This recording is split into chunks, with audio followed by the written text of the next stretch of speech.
Xin chào mọi người, đây là lô khăn piêu của dân bản trên em vừa thêu xong là mang liền ra cho em nha mọi người ơi.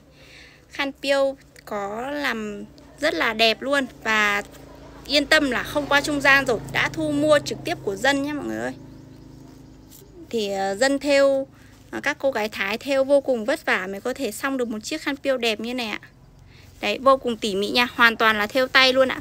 Cái phần cút này cũng là làm bằng tay nha mọi người, rất là lâu luôn nha. Cả một tháng không xong nổi một chiếc khăn đâu ạ. Em có đủ các mẫu piêu Thuận Châu, piêu Mai Sơn, piêu Sơn La rất là xinh nha.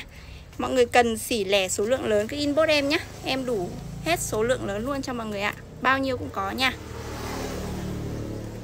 Nếu mọi người mua mà cần chọn mẫu là cứ inbox em nha.